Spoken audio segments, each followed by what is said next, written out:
a galera, ainda mais com um caso recente que estourou, qual é a relação que a Riot tem com os times? Qual é o nível de influência que vocês têm sobre os times de tomar decisão, de obrigar eles a fazerem alguma coisa, como, por exemplo, a Riot supervisionar o contrato do jogador, ver se ele está sendo pago, ver se tem alguma coisa de errado. Existe algum nível? Porque com a franquia, como eu falo isso porque eu sou muito fã de esportes americanos, né? Existe, pelo menos lá fora, os times viram meio que sócios da NFL, por exemplo, da NBA. Eu não sei qual é o nível de integração que a Riot tem com os times aqui e qual é a permissibilidade que se dá de poder influenciar um em cima do outro. Tá. Cara, a resposta pra isso, ela não há ingerência da Riot em nenhum time. Não há. Perfeito. E nem dos times na liga, exceto pelos processos que eu vou falar aqui agora, que é como a gente toca junto a franquia. Sim. Então, assim, não existe nenhuma ingerência, definição da gente de como é que tem que ser o contrato, que não tem que ser, que vai investir desse jeito, vai investir daquilo. Ah, prometeu na aplicação que ia investir numa coisa, tô vendo que passou um ano e não investiu. Não existe isso. A gente acredita que o parceiro, que o time vai desenvolver, porque também, de novo, entrou, pagou, e juntos temos que fazer esse troço dar certo e todos queremos. Então não existe a necessidade disso e não existe nem espaço legal. Né? Isso é uma coisa que às vezes as pessoas desconhecem, e eu te confesso que eu desconhecia também a extensão disso até fazer um processo de franquia. Eu não posso, por lei, nem ver coisas dos outros times. Porque não diz respeito à Riot. E o time não deve me mostrar. Então eu também não vou botar um time numa posição desconfortável de eu pedir uma coisa quando legalmente eu sei que eu não posso. Então eu não vou pedir. Agora, o que existe?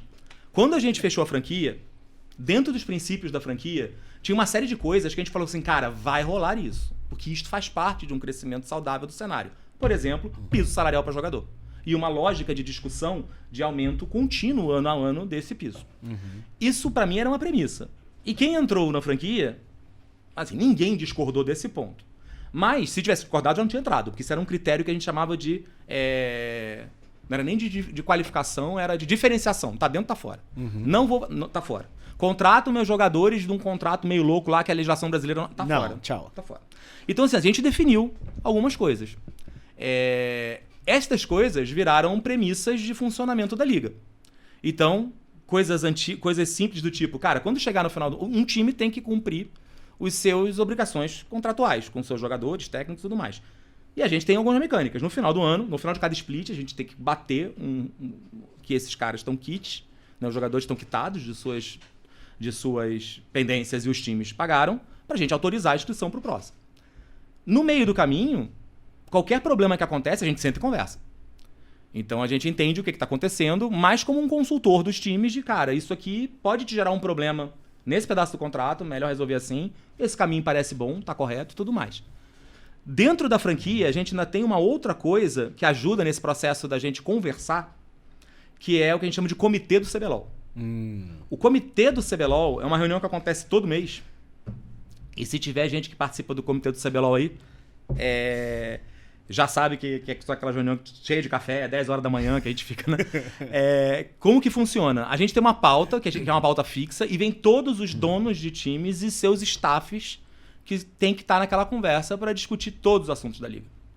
Então a gente já mudou coisas da franquia ao longo desse ano, porque a gente entendeu que era melhor porque os times estavam falando, já, e vou continuar mudando. A gente autorizou criptomoeda. A gente... Aqui no Brasil é autorizado? Sim, a Renga, inclusive, tem o patrocínio da BitPress. Ah, BitPress, por exemplo. Então, assim, abriu em ENEI, a gente prontamente entrou e conversou. A gente também mudou algumas coisas ao longo dos anos, né? Aí não foi na franquia, mas foi na mesma lógica do compartilhamento de receita da liga. A gente mudou os critérios, que a gente falou assim, tem esse critério, a gente queria propor essa outra coisa. Cara, vocês gostam? GG. Então a gente tem coisas que a gente leva para consulta e tem coisas que a gente leva para votação. E aí eu e o Riot tem um voto, cada time tem um voto. Peso é igual? É igual, para as questões que são. Por exemplo, quer ver uma coisa que está para votação? Se a gente quiser expandir a franquia para 12... Os times têm que aprovar. Os times têm que aprovar. Por quê? Porque dilui o valor que eles vão tirar da franquia, porque entram mais 2. Sim, verdade. Então eu tenho que provar aos times de que tá na hora de expandir. Eu tenho que provar que o nosso negócio gera dinheiro para mais 2 que cabem mais 2 e que o formato não vai atrapalhar ninguém, porque eu também não posso botar mais time e começar a botar 10 jogos por dia, porque eu mato. Então, assim, não existe isso. Eu não posso fazer uma mudança na franquia que prejudique os times que já entraram. Verdade. Tem que ser votada. Então, toda essa lógica, ela foi criada justamente para que a gente tenha conversas formais e oficiais para a gente mudar o que precisa ser mudado. Para que não tenha que ter ingerência para lá e para cá. E te digo com sinceridade que funciona muito bem. Desde a primeira reunião, a gente conversa. Coisas que quando a gente foi definir a franquia, regrar, o seu patrocinador, time, não pode usar isso porque o meu que pode. A gente conseguiu flexibilizar, até porque no momento que a gente fez a franquia, alguns detalhes passaram e beleza, a gente vê depois. E hoje a gente muda. Então, existe uma relação muito saudável entre a gente e os times da gente conversar e aconselhar sobre problemas. Putz, pensei em fazer tal coisa. Isso seria um problema no contrato? Cara, se for desse jeito, não. Se for desse jeito, sim.